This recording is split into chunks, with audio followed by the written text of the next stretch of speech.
Wedding shopping కు best destination Mukunda జ్యువెలరీలో wedding mela offers. అలాంటి యువతలు ఇబ్బంది ఏం లేదు. ఈ ప్రభుత్వం వచ్చిన తర్వాత బాగానే ఉంది, ఇబ్బంది ఏం లేదు, బ్రహ్మాండంగా ఉంది పరిపాలన. ఈ పరిపాలన నాకు నచ్చింది. మళ్ళా ఈయన రావాలని కోరుకుంటున్నాము. మరి ఇంతకు ముందు ఉన్న పరిపాలన నచ్చలేదండి జగన్మోహన్ రెడ్డి గారు? మాకు నచ్చలేదండి. ఎందుకు నచ్చలేదు? అంటే ఈ మామూలుగా చేసే మంచి పనులు లేవు. మాట్లాడితే ఏదో ఒకటి మాట్లాడుతుంటారు. అట్లా మాట్లాడదని నా కోరిక. ఎవరైనా పార్టీ అనే కాదు, వాళ్ళు తీసేసి మాట్లాడడం తప్పు. నేను అట్లా అనుకుంటున్నాను. అంటే ఎవరిని తీసేసి మాట్లాడారు? ఎవరినైనా తీసి మాట్లాడుతున్నా వాళ్ళంతా ఇదంతా వాళ్ళ సంపద తన అనకూడదు కదా మేడం. ఎవరు? జగన్మోహన్ రెడ్డి గారు అంటున్నా మాట్లాడితే అనకూడదు.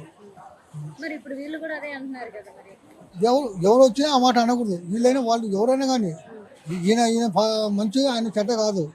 ఆ విధంగా మాట్లాడే విధంగా చెప్తున్నాను నేను. ఏ ప్రభుత్వం కానీ అది రాజకీయం కదండి వాళ్ళలో. రాజకీయమైనా వాడు సాగు ఇది సాగు అట్లా ఇట్లా అవి మాట్లాడకూడదు మేడం. మిగతా ఏదైనా మామూలుగా మాట్లాడవచ్చు.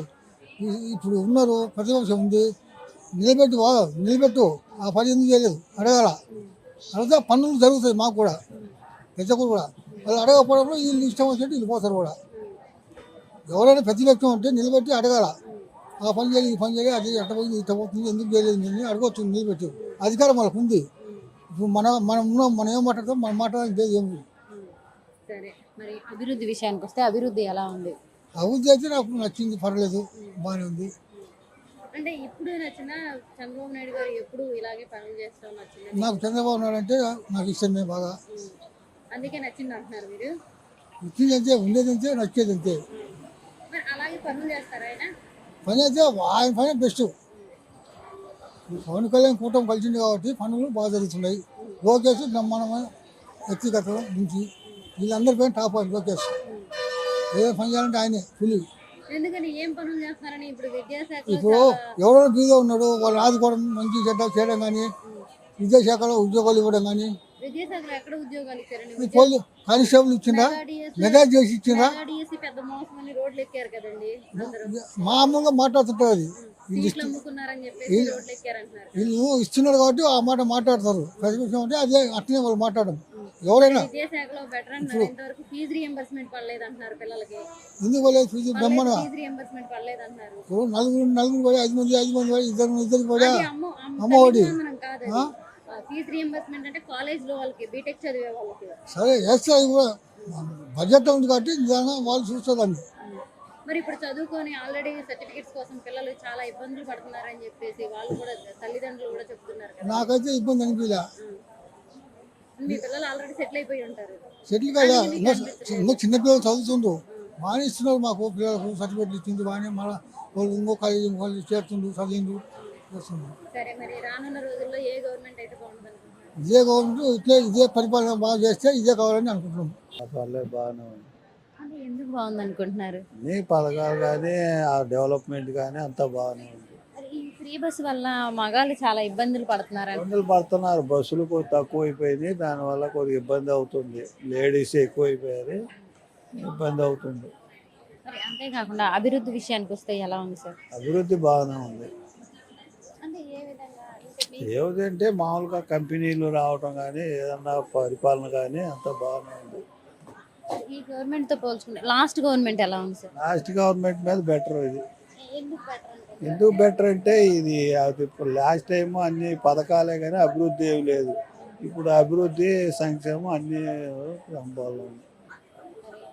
అంతేకాకుండా మరి ఇప్పుడు ఈయన ఇచ్చిన హామీల్లో చాలా వరకు నెరవేర్చలేదని అంటున్నారు. చాలా వరకు అయిపోయింది. కాకపోతే ఇంకా ఇది మహిళలకి 1500 వేసేది అది ఒకటి ఆగి ఉంది. మిగతా అన్ని అమల్లో ఉన్నాయి. నిరుద్యోగ వృత్తి అది అవ్వలేదు. మిగతా రాలేదా? ఈ ఫ్రీ బస్సు వల్ల కొద్దిగా ఇబ్బంది అవుతుంది. జనం వల్ల బస్సులు సరిపోయినంత లేవు, ఎక్కువైపోయి ఇబ్బంది అవుతుంది. సంక్షేమ పథకాలు కాకుండా ఇప్పుడు ఫీజు రియంబర్స్మెంట్ అనేది చాలా అవసరం సార్ పిల్లలకి. మరి వాళ్ళకి ఫీజులు కడితేనే కాలేజీల్లో సర్టిఫికెట్స్ ఇస్తున్నారని అంటున్నారు. మరి అలాంటి వాటి మీద గవర్నమెంట్ ఎందుకు సార్ వాటి మీద దృష్టి పెట్టట్లేదు? అది మనకు ఐడియా లేదు. అది మెయిన్ కదా, మెయినే లక్షల్లో ఉంటుంది అది. అలాంటివి ఈ పిల్లలకి మామూలుగా ఈ తల్లికి వందనం అనేది పడుతున్నాయి మామూలుగా. అది ఒకటి ఇంకా అవ్వలేదు. రానున్న రోజుల్లో గవర్నమెంట్ ఇలాగే ఉంటే ప్రభుత్వం బాగుంటుందంటారా? అభివృద్ధి జరిగిద్దంటారా? అభివృద్ధి మటుకు జరుగుద్ది, అది మెయిన్. అదే నాయకుడు కొద్దిగా అనుభవం గల నాయకుడు కాబట్టి ఏమన్నా చేయగలరు. నాయకుడు అని అంటున్నారు. మరి అలా ఇంతకు ముందు కాకుండా ఫస్ట్ రాష్ట్రం విడిపోయిన తర్వాత సీఎం అయింది ఆయనే, మరి అప్పుడు అభివృద్ధి చేయలేకపోయారండి. అభివృద్ధి అంటే చేస్తున్నారు, మధ్యలో మళ్ళీ ప్రభుత్వం మారింది, మళ్ళీ అది మళ్ళీ వెనక్కి వెళ్ళిపోయింది. తర్వాత మళ్ళీ చేయాలంటే టైం పడుతుంది. మరి రానున్న రోజుల్లో మరి ఈయనే ఉంటే బాగుంటది అనుకుంటున్నారా, మారితే బాగుంటుంది? నాకు ఈయన ఉంటేనే బాగుంటుంది అనిపిస్తుంది. బాబు గారు ఉంటే. ఆ. బెనిఫిట్స్ అంటే పెన్షన్ వికలాంగులకు 6,000 రూపాయలు ఇస్తున్నారండి. మన చంద్రబాబు నాయుడు గారు ఇంద్రధనుష్ పథకం కింద 7 వారాలు ప్రకటించారు. 7 వారాల్లో మొదటిది ఇది ఇచ్చారమ్మా, వికలాంగులకు ఉచిత బస్ పాస్. ఇంకా ఏమేమి ఇస్తారనేది ముందు తెలిసిద్దండి. మరి బాబు గారు వచ్చిన తర్వాత ఇంకా ఇదే కాకుండా ఏ విధంగా వీళ్ళని ఆదుకుంటామని చెప్పారండి? వికలాంగులకి గ్రౌండ్ ఫ్లోర్లో ఇల్లు ఇస్తామని చెప్పారు. నెక్స్ట్ వచ్చేసి ప్రతి ఒక్క జిల్లాలో దివ్యాంగ భవన్ ఒకటి కట్టిస్తామన్నారు. నెక్స్ట్ వచ్చేసి రాజకీయాల్లో కూడా ఎక్స్‌ప్రెషన్ సభ్యులుగా తీసుకుంటామని ఒక హామీ ఇచ్చారు. ఇలా ఏడు ప్రతి ఒక్కరికి ఇల్లు ఇప్పిస్తా ఉన్నారు, ఉద్యోగ అవకాశాలు కల్పిస్తా ఉన్నారు. అన్నిటికీ ముందుండి వికలాంగులకు ప్రత్యేక శ్రద్ధ తీసుకుంటామని చెప్తున్నారండి. బాబు గారు మరి ఇంత ముందుండి ఆయన రాగానే కూడా ఆయనకి పాలాభిషేకాలు చేశారు వికలాంగులు అయితే.